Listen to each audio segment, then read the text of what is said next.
I was sleeping one night, and it was about 6 o'clock in the morning.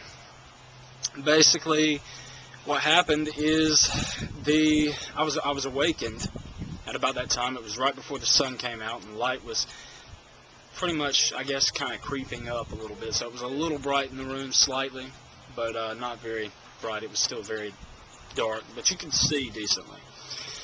But what happened is I was laying on my side, kind of like that.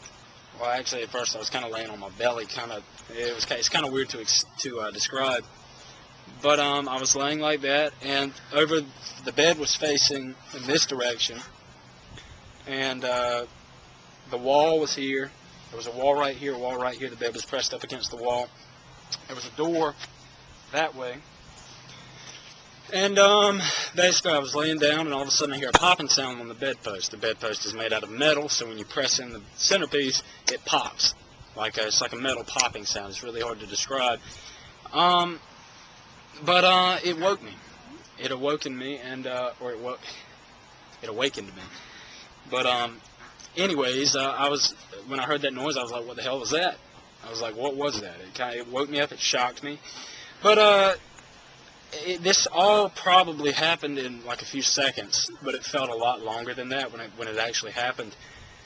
And the bed popped, the post popped, woke me up, and I was aware of something sitting on the bed, or like a condensation. The bed's right here. I'm laying down like crazy and stuff, and at the foot of the bed, I was aware of a presence sitting there, like someone was actually physically sitting on the foot of my bed on this side of it.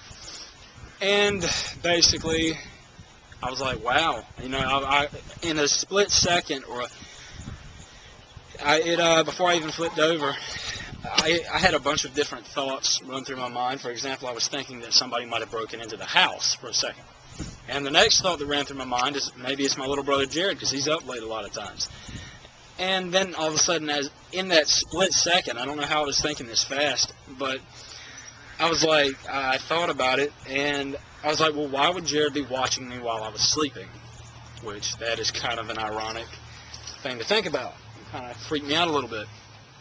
But I flipped over when I heard the bedpost kind of felt like someone was getting up, and right when I kind of whipped around, and it was like I was expecting Jared or somebody else to be there.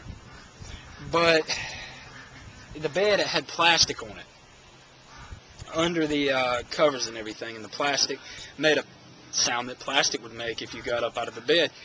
And I heard that and felt the bed lift up, and I whipped around and saw my grandfather, the way he used to dress and everything. I just knew it was him. It was like, I guess, a psychic impression. But at the same time, let me just finish the story. But he got up. I saw him get up. And anyways, it was very interesting because I was watching him, and he just kind of walked off. And the bedroom looked a little bit different. Not necessarily a lot different. Just there was a flower pot towards the doorway or something like that. And he started walking off, and the bed's right here. He's walking off kind of like just casually, I guess. And I really focus in. I'm like, holy shit, am I tripping? And it was just as physical as I am right now. It was amazing.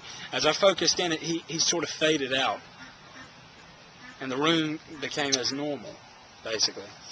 So that was a very interesting experience, and afterwards I got up to make sure nobody in the house was awake or anything, and everybody was asleep. Jared was passed out on the floor in the back room, or not in the back room, but in the hallway or whatever, and everybody was asleep.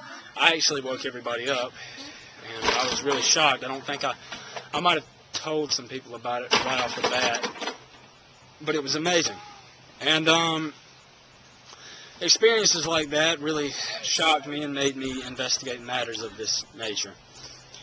But as far as the flower pot and things like that go, my grandfather, before he died of lung cancer in 2003, April 1st, 2003 actually, and I remember the exact time he died, which was 6:15 p.m. But the funny thing is, the room had looked like that at the time he died.